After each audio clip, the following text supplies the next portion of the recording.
Right. So, welcome, everyone. I'm Arielle Cates. I'm the Director of Programming at Village Preservation. I'm so glad that you're here with us this evening and with our co-host, the Merchants House Museum. Just going to tell you a little bit about them because I love them so much.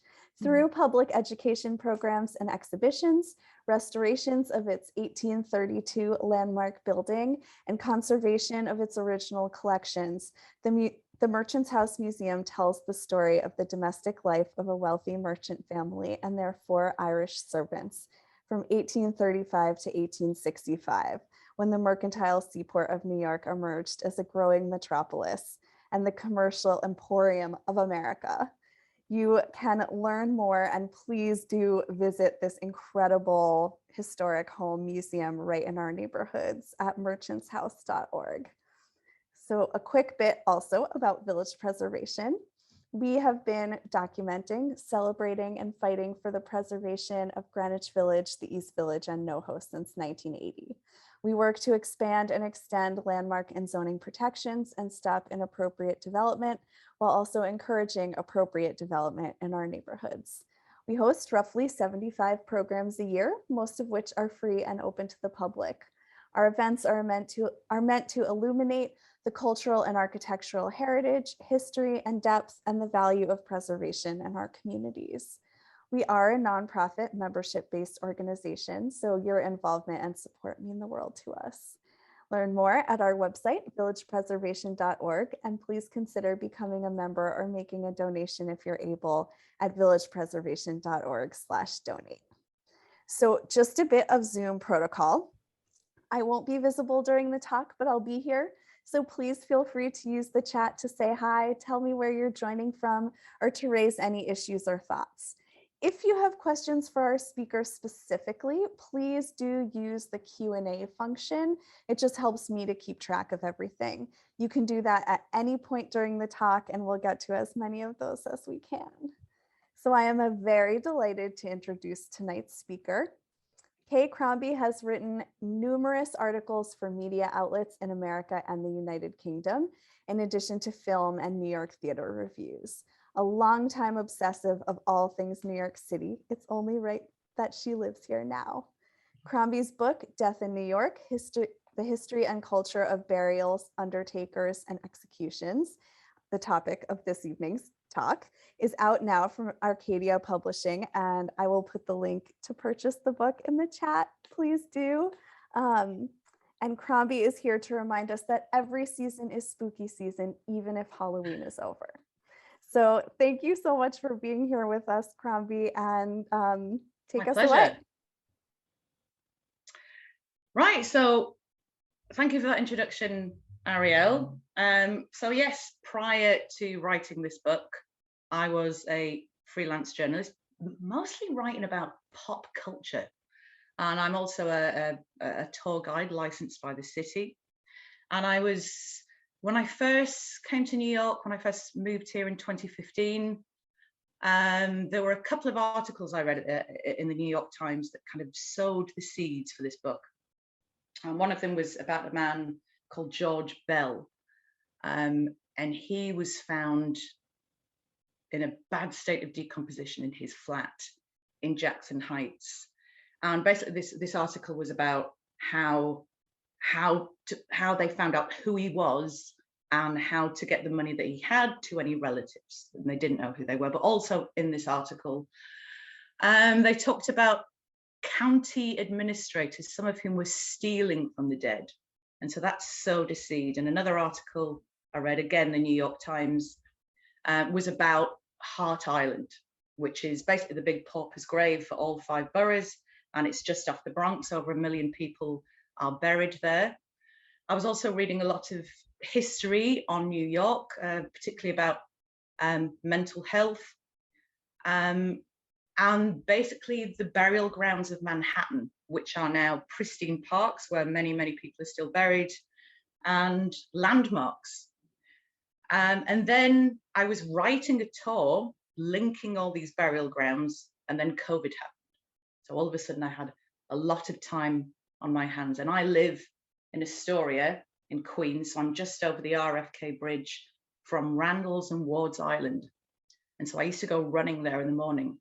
And then particularly during the first lockdown when COVID was really, really bad, I noticed on Randalls Island, there was an accumulation of refrigerated death trucks, dozens and dozens of them. So I would see those and I would see the body bags. It was very grim, very depressing. And it got me thinking about the history of science and sanitation, basically. So that the more I looked into that and neighboring subjects of basically the cogs in the cogs of the death industry in New York, how people are buried, why it costs so much to be buried, why there is no coroner, why the coroner became the chief medical examiner. And then I realized I had enough material to write a book, which is what I did during COVID. And so I started to look at indigenous burials of the Lenape, as Arielle just mentioned. And the biggest finds during the turn of the 20th century, late 19th, early 20th, where, I mean, the biggest site is in Tottenville, which is the southernmost point of Staten Island and also the southernmost point of New York state.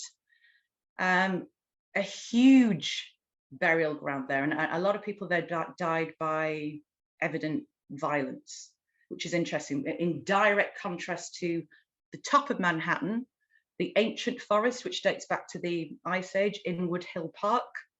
Late 19th and early 20th century, 3 amateur archaeologists dug up a lot of bones there. So I started to write about that, and then I moved on to the problem of cemeteries and how they became overcrowded, and it's still a huge pressing issue in New York. And the first proper cemetery in New Amsterdam, they had the same cemetery for a long, long time. And then if we go back to, if I look at my notes, the minutes of the court of the burgomasters in the 1650s, they're arguing amongst themselves about the state of the one collect all cemetery for all denominations, which was at where Broadway meets Morris Street, and it was full.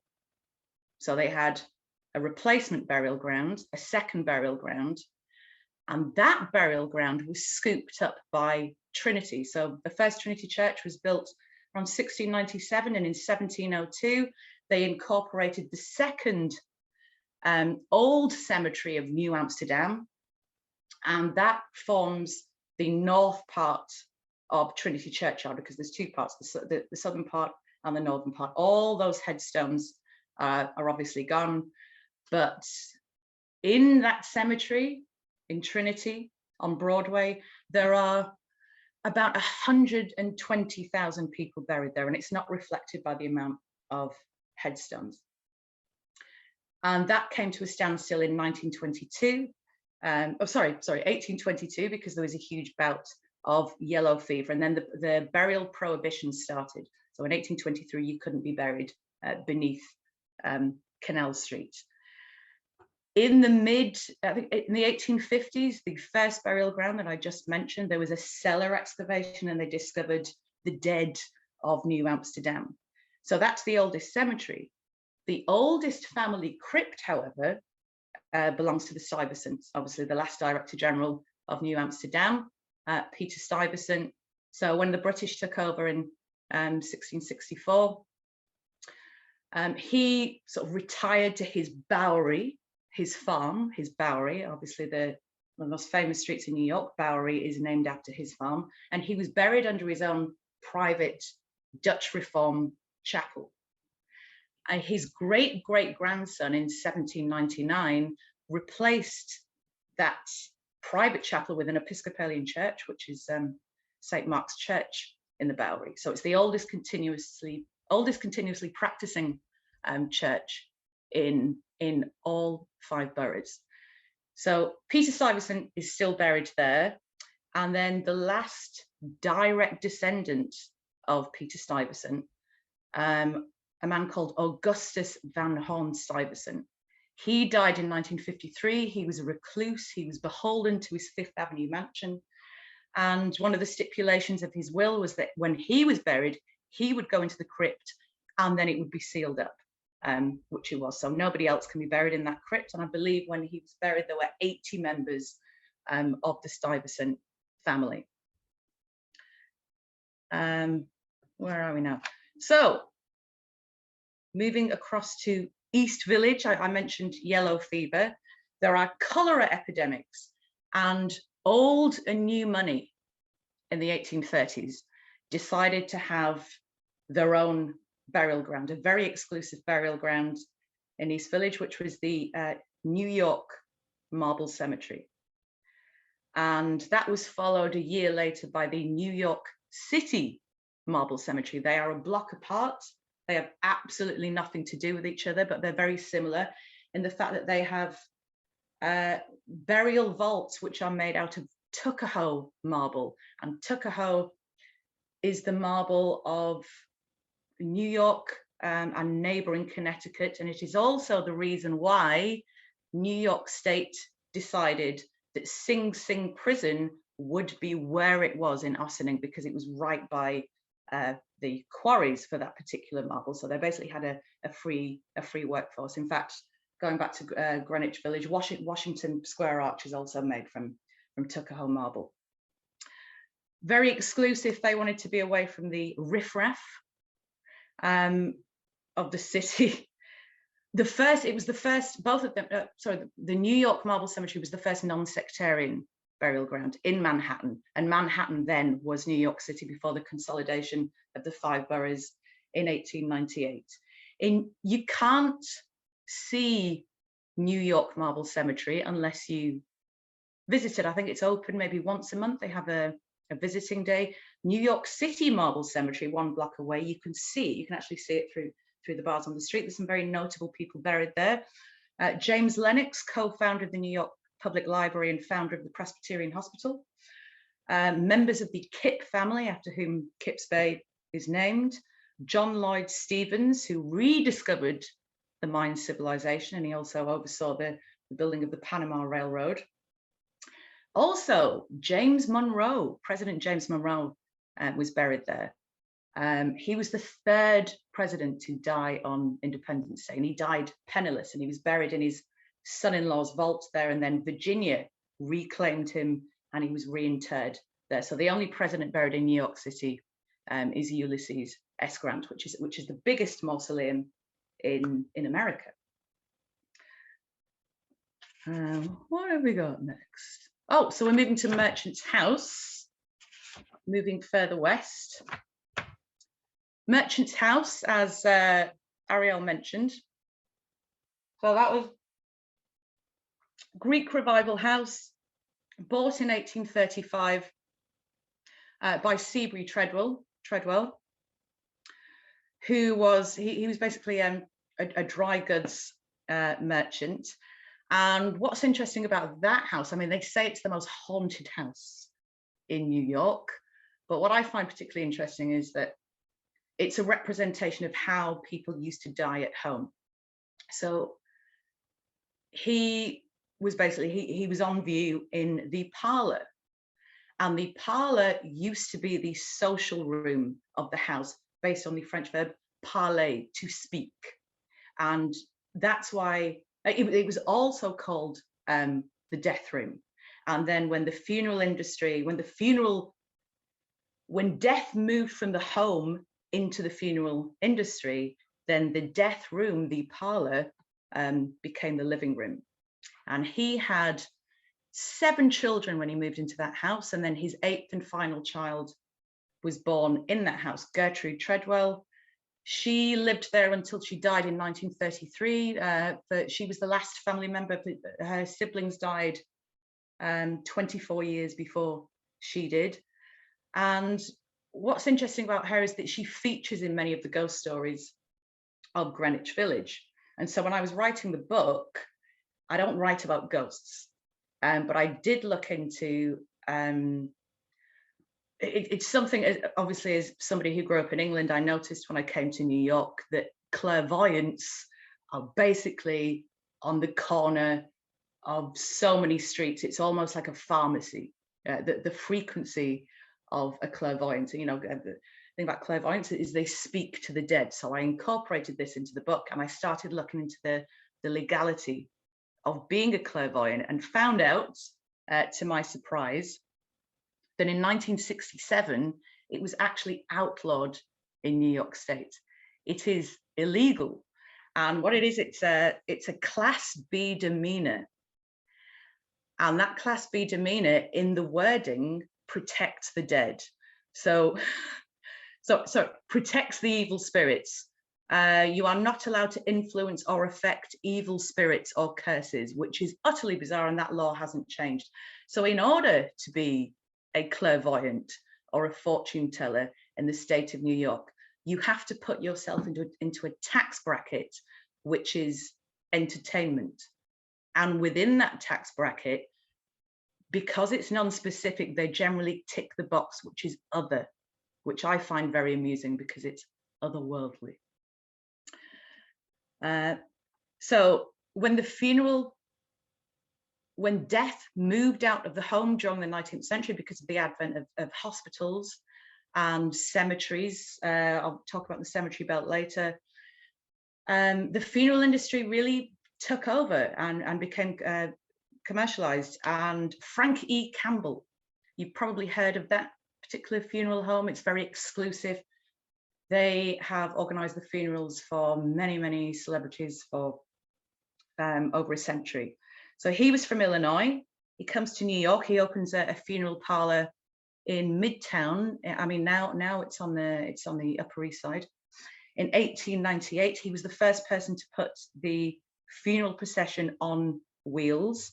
And he did something quite interesting and infamous in 1926, when Rudolph Valentino died at the age of 31 from a perforated ulcer.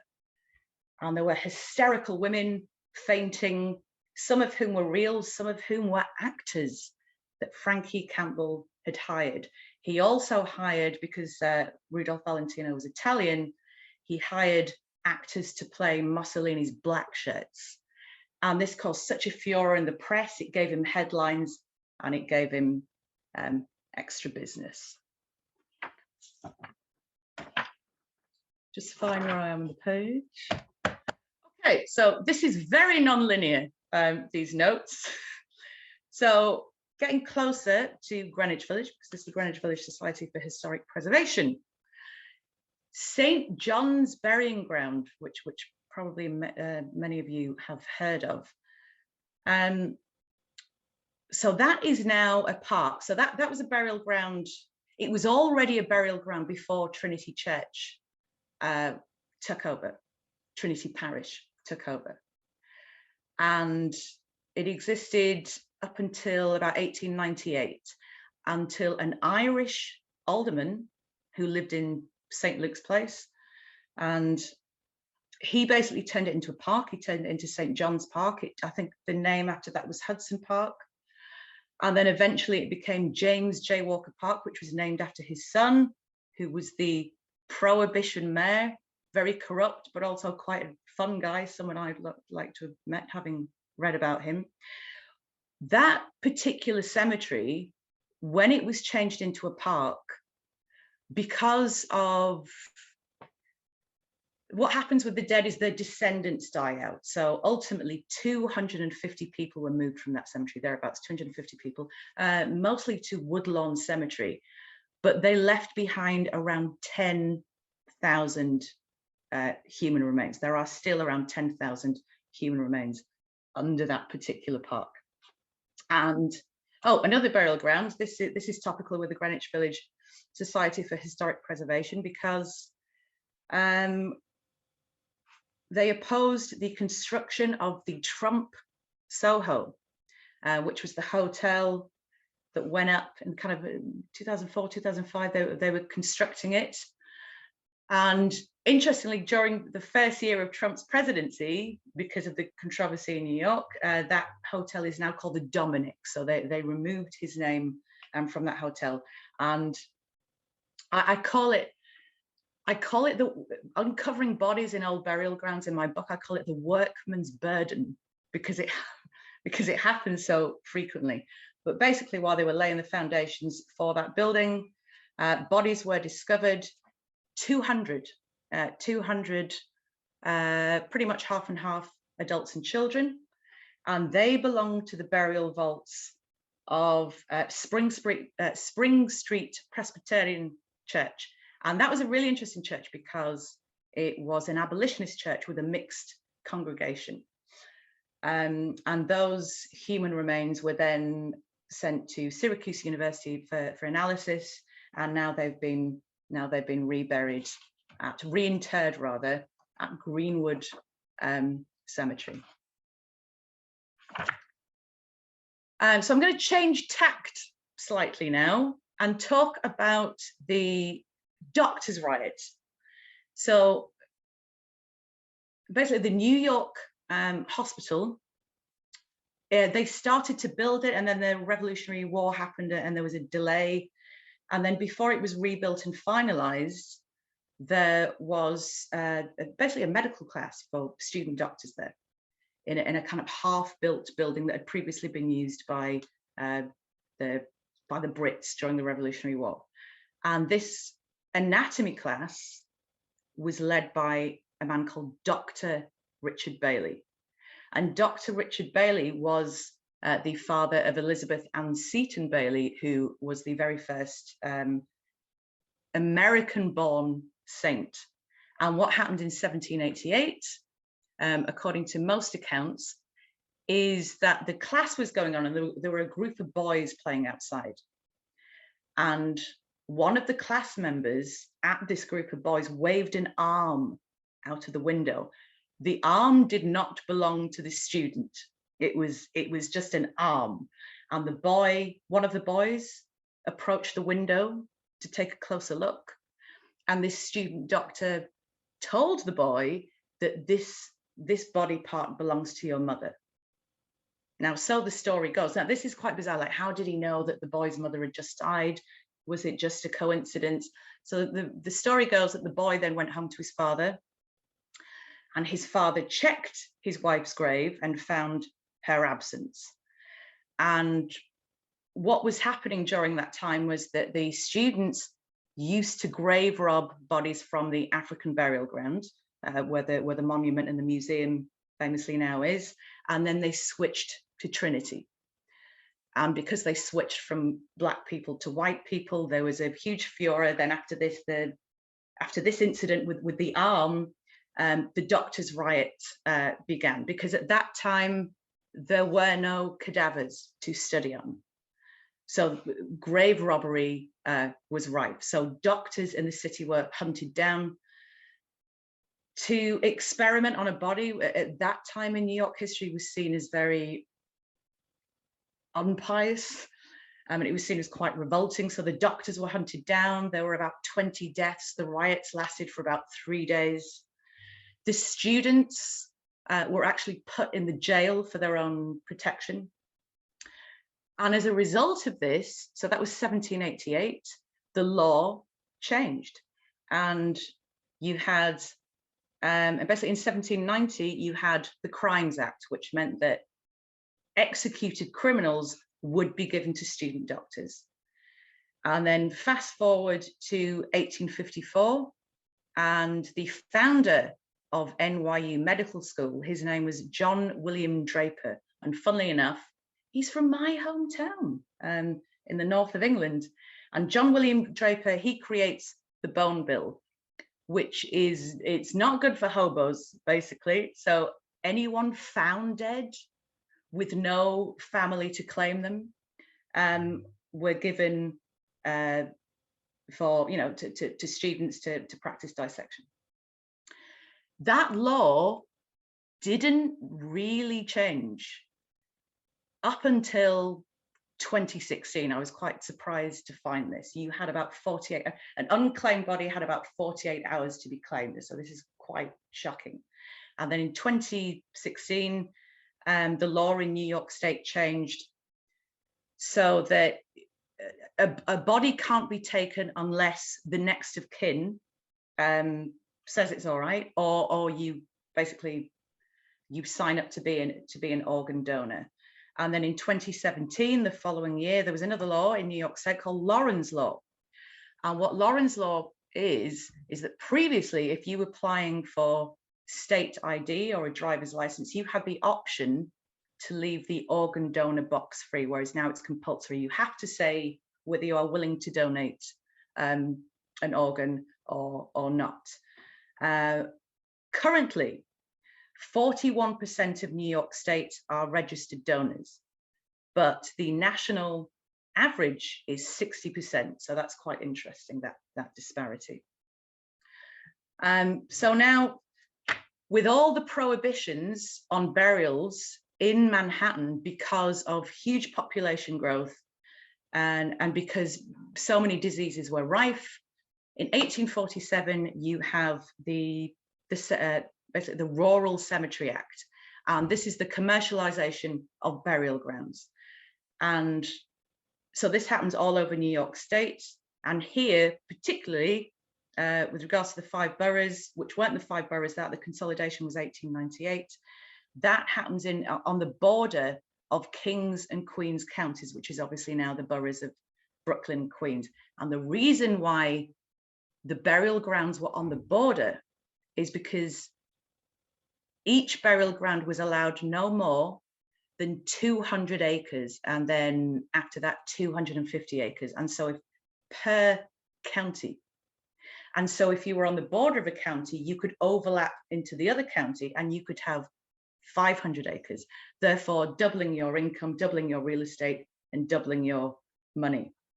And nationwide, I suppose the flip side to that is that families could free themselves from the constraints of the synagogue and of the church, and they could bury their loved ones in the way that they wanted to, which is why you have so many magnificent monuments to the dead. Greenwood predates this, so Greenwood Cemetery is 1838. But the commercialization of the death industry nationwide becomes very interesting. So Jessica Mitford, of the infamous Mitford sisters, she belongs to the non-fascist camp. She was actually her sister famously married Oswald Mosley, the leader of the British Black Shirts. Meanwhile, she's a communist. Then she moves to California, and in 1963 she writes this explosive book called The American Way of Death. And then in 1996, she updates that book in the year that she died. I'm pretty sure that she knew she was dying. It's an incredible book, and she's incredibly witty, and she takes apart and dissects the funeral industry, and she made a lot of enemies writing that book. And she talks about one particular company called Service Corporation International, a very opaque name. They came out of Houston, Texas, in 1962. The CEO was Robert Waltrip. He's still alive. He retired from that position only a few years ago. And basically, Service Corporation International are the reason why getting buried or getting cremated, because they exist under many titles and many guises. So their cremation title is the Neptune Society. And they basically create this package. So if you're grieving and you're trying to organize a funeral, it's really hard to keep tabs of what is in this list, but generally what is in a package list, half of which most people probably don't need. As a result of Jessica Mitford's book, you had the funeral rule in the 1980s, which states that funeral companies must make the list of product very visible to the customer. Now, this law occurred in the pre-internet age, and Service Corporation International, SCI, are still as opaque as their name. And what they have done over many decades is to buy cemeteries and funeral homes that were previously owned by families. And in some cases, the families will still manage the funeral home, but basically it's run by Service Corporation International. And in Jessica Mitford's book, there were the big three, the big funeral death care industry giant companies, and the other two subsequently have been swallowed up by Service Corporation International. What now? So this intersects, if I've got enough time, with, funnily enough, I met Arielle, who introduced me, because I actually went on a Greenwich Village Society for Historic Preservation. I went on a little tour of the second Shearith Cemetery. The first, basically the first Jewish congregation in America was the Shearith Israel. So they come over from, 23 Sephardic Jews come over from Brazil when the Portuguese basically overtake the Dutch colony. And after a series of misadventures, they arrive in New York City, which was then under the control of Peter Stuyvesant. And in 1655, they apply for a burial ground. It's granted. That was short-lived. They have a burial ground which is still there, which you could look at, which is basically Chinatown, Chatham Square. That's been there since 1681. That not only does it fill up, but there's another burial prohibition. So there's a second burial ground. The second burial ground in Greenwich Village, prior to that, it only really existed for suicides and indigents. So that was used. That gets filled up, and then there's a third burial ground which you can also go and look at, and that's in Chelsea. Then the cemetery belt is formed, and Beth Olam is the current Shearith burial ground, which it shares with two other congregations. Emma Lazarus is buried there, who wrote the New Colossus, which is on the base of the Statue of Liberty. And when I went to look around that particular burial ground, I was on my way out, and then on the gate I saw this white plaque for it was a sexton advertising a sexton. It was clearly dated, and it was clearly really old, and it was for Charles Rosenthal. So I just took a picture, and then I went online and I looked stuff up and found out that he was basically in charge of Riverside Memorial Chapel, which is the kind of very fancy Jewish funeral home on the Upper West Side. So his great grandson Edward inherits that, and he buys up a load of funeral homes, and he goes into business with his son-in-law. They then expand their business and use their funeral vehicles as a new business. It's a parking service called Kinney Parking, and they merged with some New Jersey mobsters.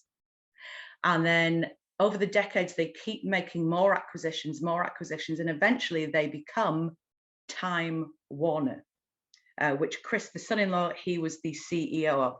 They then sell their funeral homes and funeral businesses, which includes the chapel I just mentioned and the Frankie Campbell Funeral Home, and they are bought up by Service Corporation International.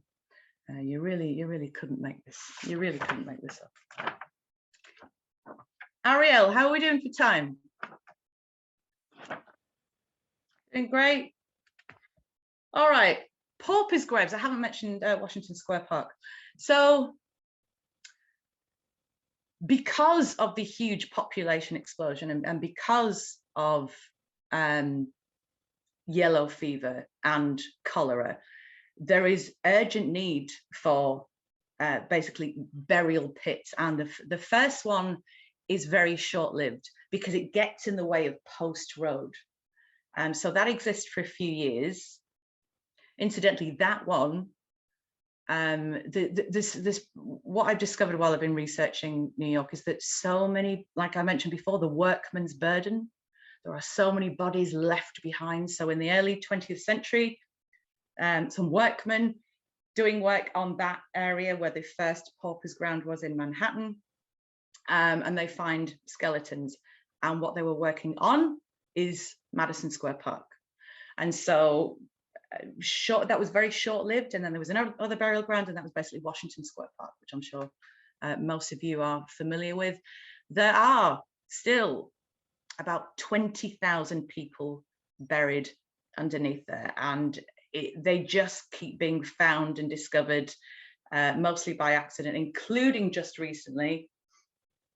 In fact, some bones were just returned, and a plaque to commemorate that was placed. I think it was just at the end of last year or midway through last year. So that gets full up, and then so they find another burial ground, which was supposed to be a kind of legitimate middle-class cemetery, and it didn't. It ended up being a pauper's grave. So some of the burials from Washington Square Park are moved. They keep, I call it passing the pauper. They keep moving the dead. And this next burial ground is short-lived, and that becomes Bryant Park. That's where the National Public Library is currently. And then after that, it's 50th Street Burial Ground.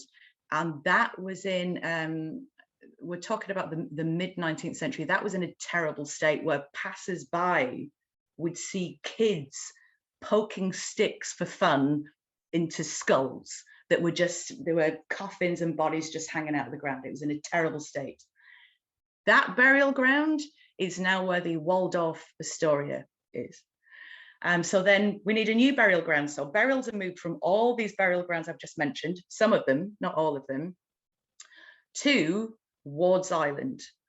Ward's Island probably has 250,000 people buried there. It was also taking the dead from the Emigrant Hospital, which was on Ward's Island, and the dead of the notorious Blackwell's Island, where they had the prisons and the lunatic asylums, which is obviously not very politically correct. That's what you called it then. That is now Roosevelt Island. The Manhattan thing isn't working. So Ward's Island technically is Manhattan. And after the end of the Civil War, that's where it was 1868. Basically, that's how Hart Island was born out of. And Hart Island is still the main functioning pauper's grave for New York City, and there are approximately over 1 million people buried there, and it's very, very easy to get lost there. There's so much error in red tape, and also court-appointed guardians who basically rip off vulnerable people, and then they die, and then they take their money, and then they end up there. So I early on when I visited New York, I went for a day out in City Island.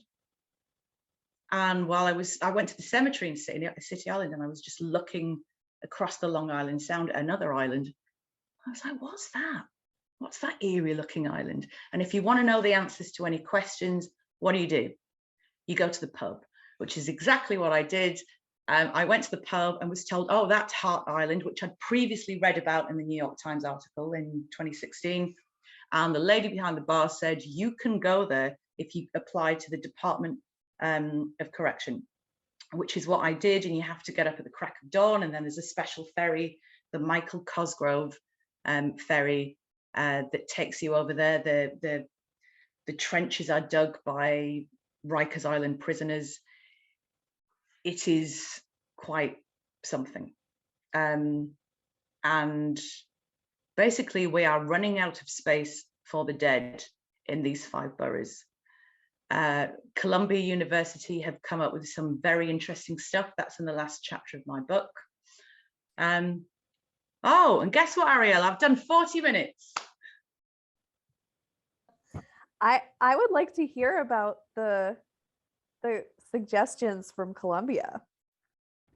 It's a thing called Death Lab, and it's basically it's a collection of artists and philosophers and designers. And one of their ideas is there's a picture of it. I got permission from them to use it in the last chapter of the book. And what their proposition is to use Manhattan Bridge and have people literally put in these pods, as in the dead, in these pods under Manhattan Bridge. And because of the science and technology that they're using, when the bodies decay, the body it emanates a light, which is eerie and wonderful, depending on your viewpoint, to look at in the night. And then after about 12 months, that light fades. And then another body can be put in that pot.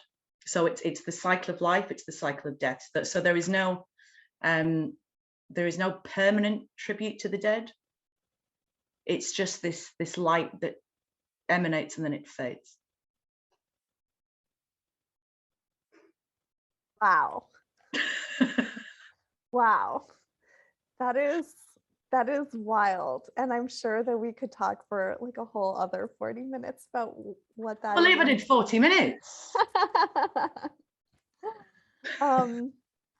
Wow. Yes. Okay, let's see. Ancestors, yes.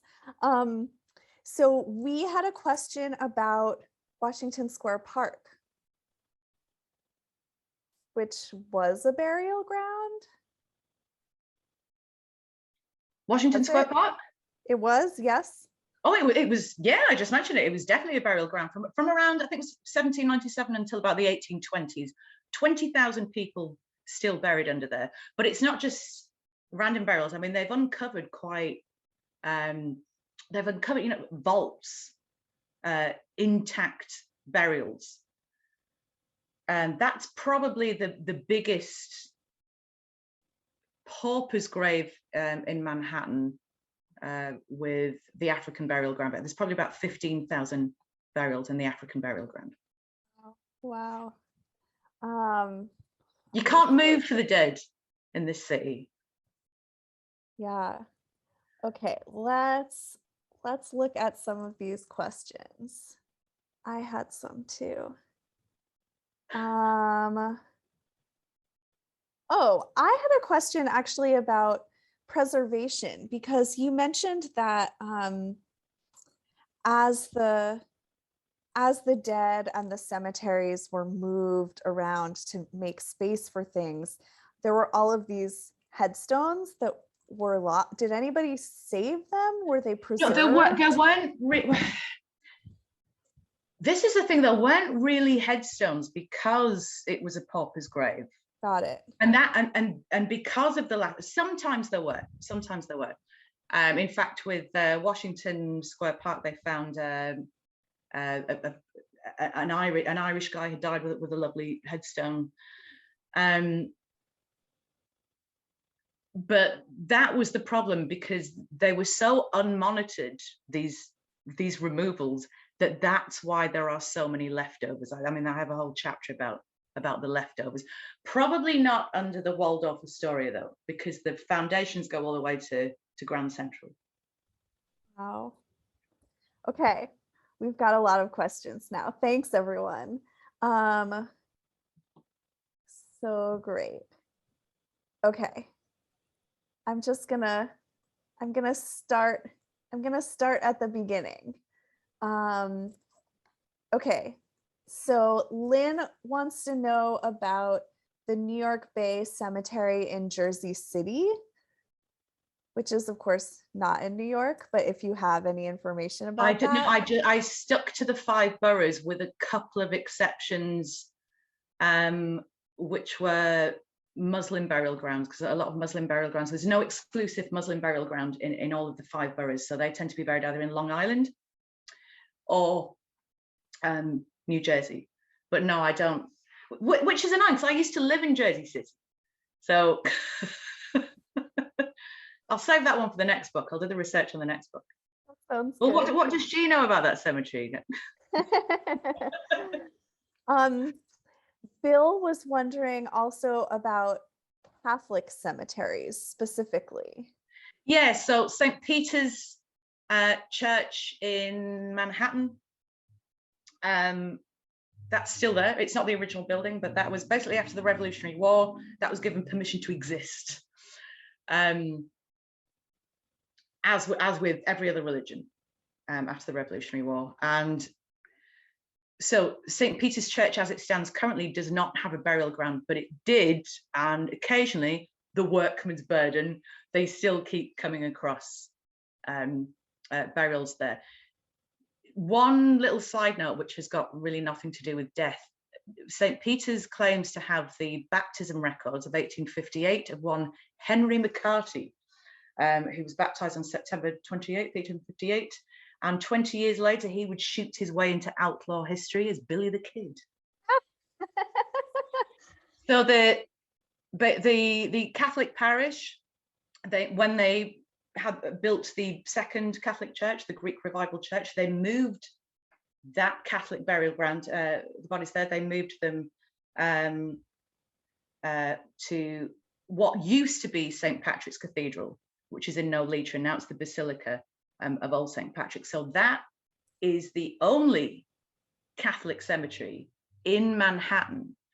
And people say, oh no, you can't be buried in Manhattan now unless it's the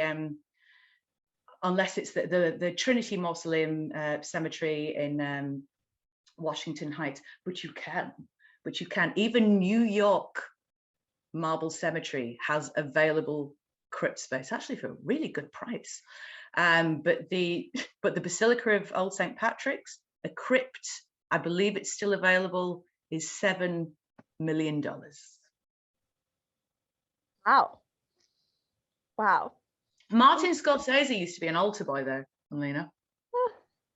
I love all of this trivia so much.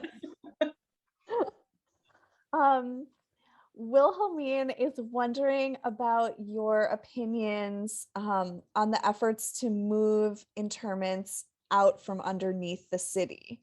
Is it worth doing? And if so, where would they go? Well, this is the thing. It's an ongoing debate about how you memorialize the dead, and what does it mean when the descendants die out. I'm not sure I have an opinion. I'll state my opinion as in the death lab idea I just told you about. I'm all in with that, but obviously you have to respect it. It's a very subjective thing, but we are running out of space, and it's not just a case of running out of space. It's also, there's a lot of green issues with burials, and particularly with cremations. There's a huge amount of pollution caused by cremations because of mercury fillings, mercury emissions. Wow. I didn't know that before I did the research. I didn't know that either. Yeah, I wanted to ask you about sort of like green and natural death movements. This is the kind of silly thing. It costs a lot for a green burial, which is ludicrous. But you can do it. You can have a green burial in New York City. Greenwood Cemetery, Greenwood, have green burials. They have a designated space. And there's a lot of Sleepy Hollow does as well. Sleepy Hollow Cemetery in Westchester. What's interesting about green burials is that basically they're the same as Muslim burials, except you're not pointed towards Mecca. You generally don't have a casket.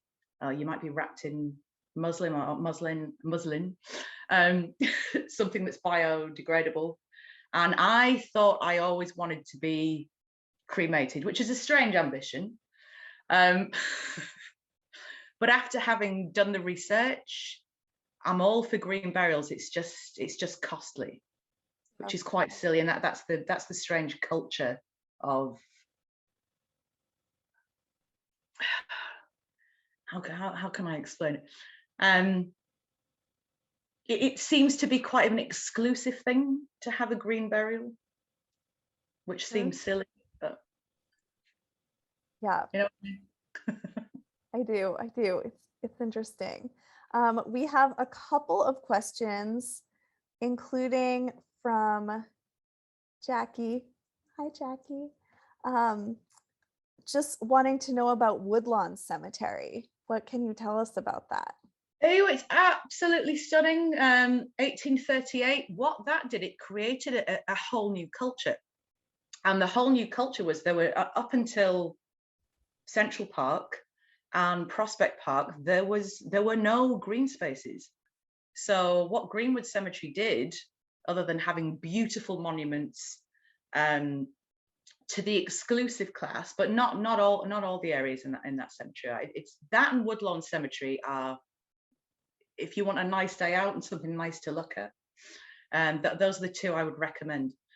But yeah, they would sell a postcard day out, and families would come from far and wide to have picnics there, and they'd have carriage rides, horse-driven carriage rides around the cemetery, and it also enabled money to be made in the industries of ferries and trains, because there were all these droves of people going to Greenwood Cemetery.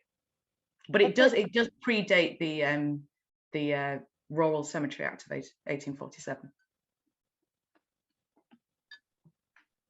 Thanks. Michelle wants to know, is it true that there were burials around the far west village just below 14th Street? Any specific burial ground? There was a 14th Street burial prohibition. It was Canal Street, 14th Street, and then 86th. 86th Street? Yeah, that was pretty much the last one in 1851. So you couldn't be buried below 86th Street, which is quite far up. Wow.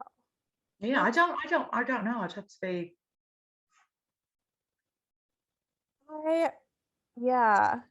I remember doing some research about cemeteries in the West Village for a blog post, and I don't remember. There was a lot, because there was St. Luke's as well. There was St. Luke's where the church still is.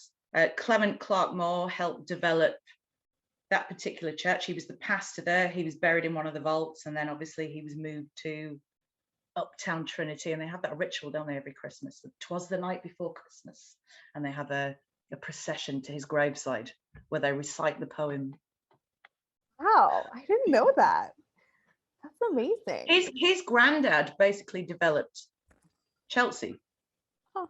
And named it after the Chelsea pensioners of Chelsea, London, which was, where people in the Navy retired. And his grandson, Clement Clarke Moore, when the grid started to move up, he was responsible for selling off that land. He kind of did it begrudgingly because he didn't like the grid, so he sold it off to his friends and built the seminary that's still there in Chelsea. Wow. Amazing. Thanks. So, okay. Continuing on. Nancy wonders, can you say more about the practice of having separate burial grounds for suicides? That was relevant to the Shearith Israel cemetery, and the one in Greenwich Village. So that's what it was used for first. Indigents and suicides, while the first burial ground, which is in Chatham Square, was still an active burial ground. And then it was only when they were faced with the prohibition of 1823, you can't bury anyone beneath Canal Street, so they started to bury people there. Having said that, the Jewish families who wanted to be buried with their kin, between 1823 and 1833, some of them were still being buried at the first Shearith Cemetery, and they were willing to pay the $250 fine, which must have been a hell of a lot of money then. But generally, indigents were just put in the mass graves of, the Pophis Graves, Washington Square Park, the place that's now Madison Square Park, 50th Street Burial Ground, and then Randall's Island, and then Ward's Island, and now Hart Island. Yeah. Thanks. We have a question also from Sergio. What information do you have in regards to Native American burials or burial grounds in New York City? It's a really interesting thing. So I've got a whole chapter, basically the opening chapter is on that, because there's not a lot of information. And I have a theory that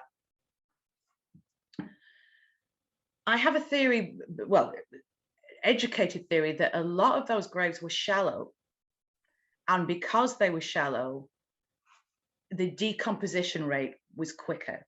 So there's not a lot of burial grounds, but as I mentioned earlier, the turn of the 20th century, Alexander Chenoweth and two other amateur archaeologists, they went digging around Inwood Hill Park. And basically, if you go to Inwood Hill Park, so few people, particularly tourists, even know it exists. Ice Age Forest, the only salt marsh in Manhattan, is still there. There are the Indian caves, which were sealed over, but you can still get in a little bit. And they found significant burial grounds there. But like I said before, the biggest one it's on Staten Island. And that one was discovered again at the turn of the century. A lot of the burials were peaceful. They're all in what was called Indian fashion, buried in Indian fashion, which is in their fetal position with the arms and legs pulled in towards the body. But with that particular burial ground, they found quite violent deaths, sort of scorched skeletons and skeletons shot through with bones and antlers. And there was a lot of burial grounds around the western shoreline of Staten Island. And one of the burials was actually, she was an old lady buried with a baby lynx. Whoa. Yeah, I like that. I like that too. Wow. Okay, let's see. Today I saw that a burial ground was commemorated in Flushing. Amazing. Okay. I went to Barbara Streisand's mausoleum in Flushing. She's How is not it? there yet, but she put her parents in there, and one day she will join them. Wow. But yeah, there's a lot of burial grounds in Flushing, which kind of almost touch the cemetery belt. Yes, that is. I loved learning about the 250 and 500 acres. I had always sort of wondered about the locations of those. Well, if for anybody tuning in, if you live in New York, if there's a day when you have nothing better to do, I would really urge you to go to the cemetery belt, but plan it first, because it is so vast and there are so many cemeteries, and quite a lot of them are in real disrepair, and there's a lot of vandalism. And also the only national cemetery for veterans is there, Cypress Hills National Cemetery in Brooklyn. Yeah, actually, Jackie made a comment about the state of disrepair at the Trinity Church Cemetery. And of course, when we were in the second Shearith Israel cemetery, they were, talking about all of they were like basically having to have like a capital campaign to preserve and restore the degradation. Are they moving the wall there? I think they're moving the wall. They're moving it in a little bit or something like this, or somebody drove into that wall. And really? Yeah. Recently? Yeah, some number of years ago. And which, it looked all, are there movements in New York to, restore or clean up, or is it just sort of whoever is the steward of that cemetery is responsible for that? Particularly with the cemetery belt, the older Jewish cemeteries, which were looked after originally in the 1800s by burial societies, and then the burial societies kind of became obsolete because the descendants left New York City, and basically there's a conglomerate of cemeteries that were in a terrible state of disrepair, and they've been improved somewhat because there's one man whose name I can't remember, who's looking after all of them. Wow. If you do go to the cemetery belt, there is one place that I recommend visiting because it doesn't look like any other cemetery, and I always call it the Most Holy of Holies.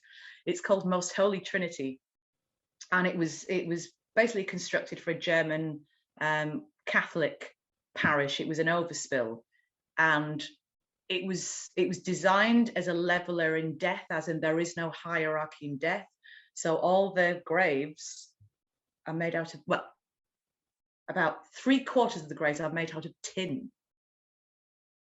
And the rest, I'm the rest are kind of seeing. wood. But the thing that happens with tin over time is it with storms and weather, they become distorted and they creak. So you walk through there and there's just a chorus of looks like some kind of a 1980s goth video. Wow. Aesthetically, it is incredible. It's in Bushwick. Yes. I just found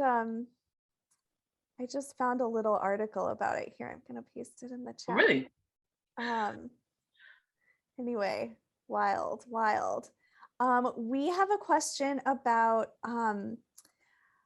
of course, you know, you've talked about the African burial ground that is downtown. And this question is about Seneca Village. Was there also a burial ground in Seneca Village, which of course is now Central Park? There were a couple of skeletons found, I think it was in the early 20th century. The overspill, I mean, there were about 3 cemeteries there. The overspill of the predominantly black cemetery were shifted again to St. Michael's Cemetery, which is on the border of Astoria, where I live, and East Elmhurst. However, there are leftovers. And what's interesting about Seneca Village, it was predominantly a middle-class black neighborhood. And obviously they were shifted off there for the creation of Central Park. But if you've walked through Central Park, you've probably seen the signs and information about Seneca Village. And while they were setting this up, they did some radar tests and they're like, yeah, there's probably still some people underneath. Yeah. Wow.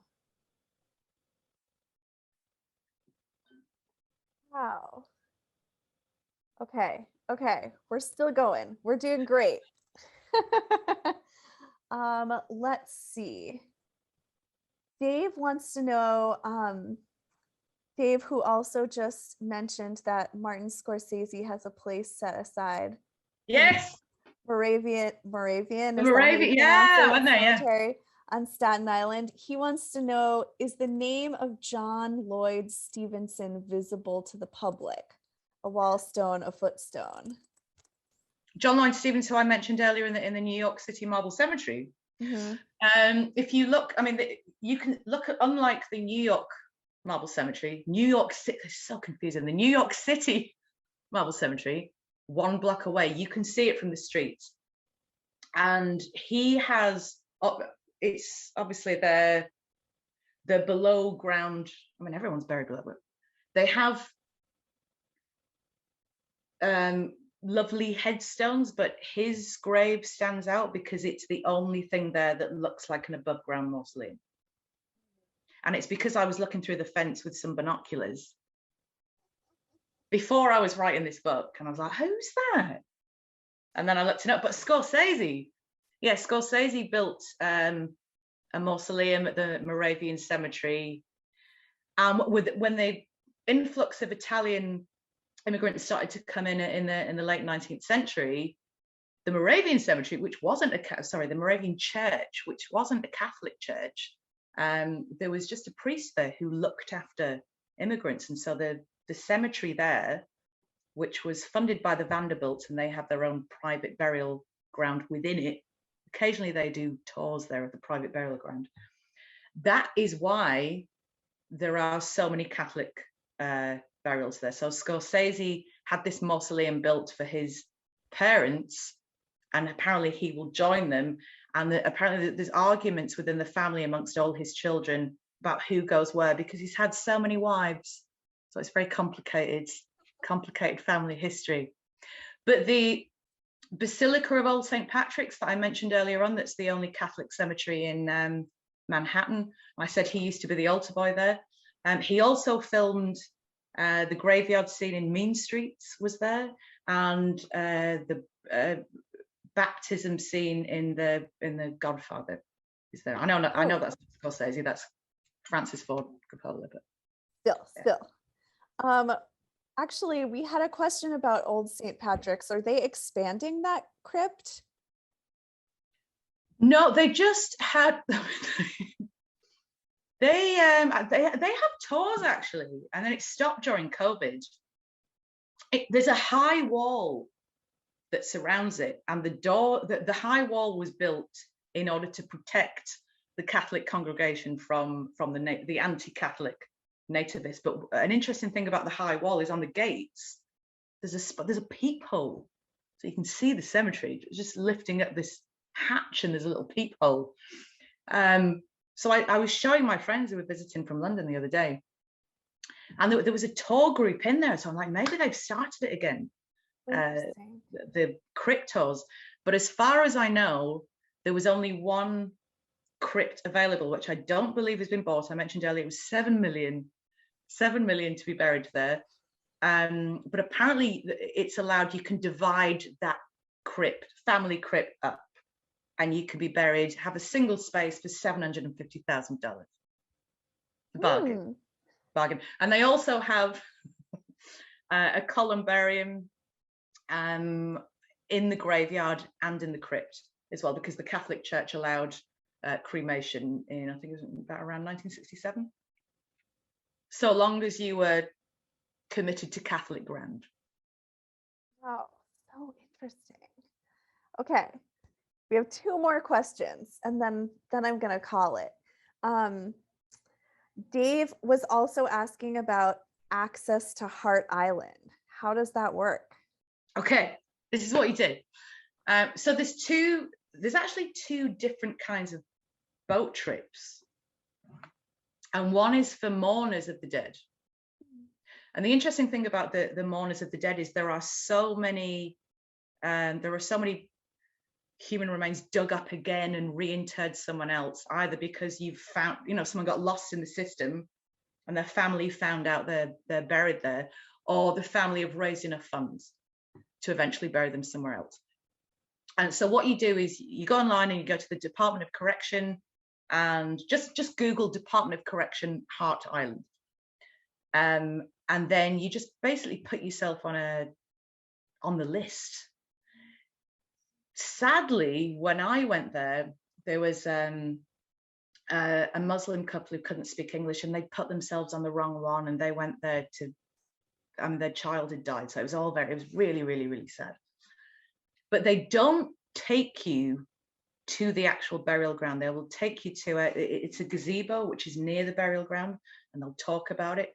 But between you and me, a friend of mine who was also doing some research, she went there, and then she did it again, and because she kind of got chatty with the Department of Correction, they actually took her to the burial ground. So you have to get up really early, and you have to go to City Island, which is just off the Bronx, and then they will collect you on the Michael Cosgrove ferry. And sometimes when you are on that ferry, you share it with a refrigerated truck. So I'm warning you. Fair warning. Fair warning. Fair warning. Fair warning. Yes, though we have a comment in the chat that there are a lot of restrictions at the moment due to COVID. So that occurred to me. So obviously when I went, it was pre-COVID, and it was really busy for obvious reasons during COVID.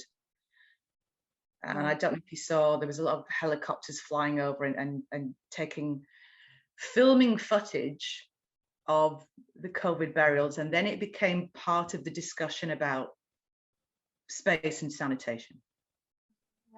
Once again, Amazing. Okay, our last question. Do burial records still exist for some of the cemeteries that are gone? Very good question. It depends. Generally not for the Pophis graves, but Hart Island does. Hart Island does. Everybody is listed, put in a database, and I think they've got a very simple wooden casket, and it's marked with a number. But yeah, that's basically how I did all my research, because I couldn't go into libraries because I wrote this during COVID, everything was shut down. And the amount of things that are online, birth and death records of cemeteries. In fact, if you, there's a website called findagrave.com. And I would go to cemeteries and bring my friend he's like a sniffer dog. He would just take this data and he would go and find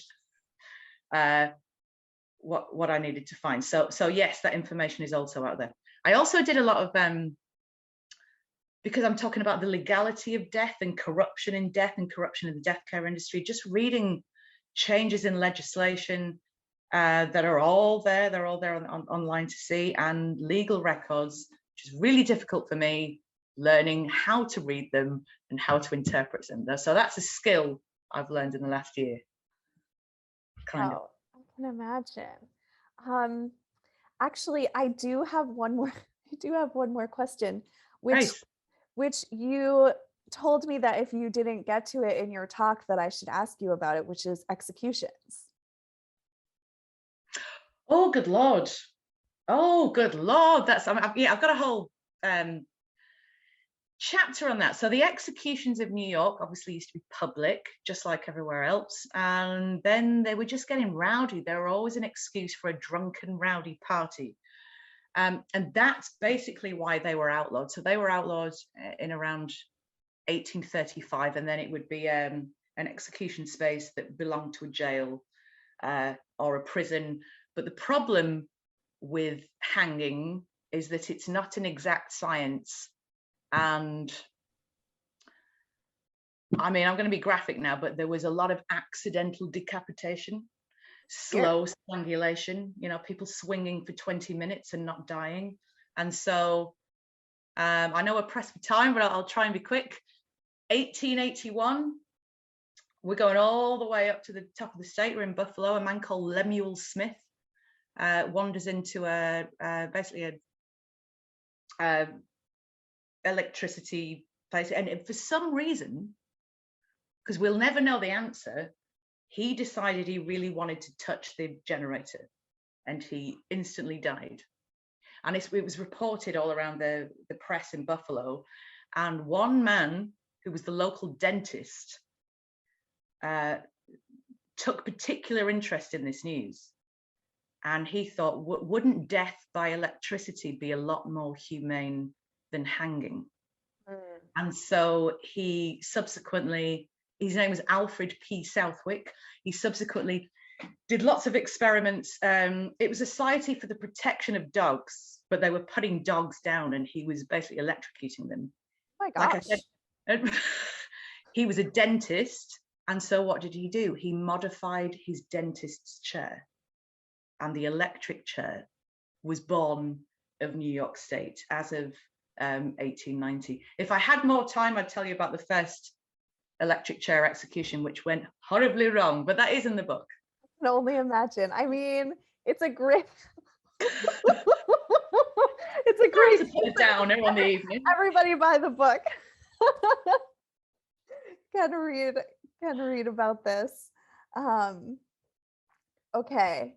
I see that we have a few more questions, but also I always try to wrap up at 7:15 just out of respect for everyone's time. So Francie, I'm sorry about that, but I'm so grateful to you, Krombie, for being here. Oh, one more thing. Oh, yes. I do not this weekend, but next weekend. I do tours based on the book. PurefinderNewYork.com, PUREFINDER, NewYork.com. I do a tour of death in New York. I've got another one coming, the psychiatric history of New York, on the Upper East Side. So if you have any questions, come on my tour and I'll answer them personally. Wow. I am going to send everybody the link to this. You bet. So amazing. Cool. So great. Yeah, and there have been always time to self-promote. That is absolutely true. Thank you again so much. Everybody buy the book. Thank you so much for coming. I'm going to send out an email with a survey and lots of links that I've been pulling up over the course of your talk, Krombie, just based on some of the things that you've been mentioning. So to look deeper into those things. Thanks, Maria. I had a great time. I enjoyed it. Thank you. I'm so glad. I'm so glad. Have a good night, everyone. See you soon, I hope. Bye.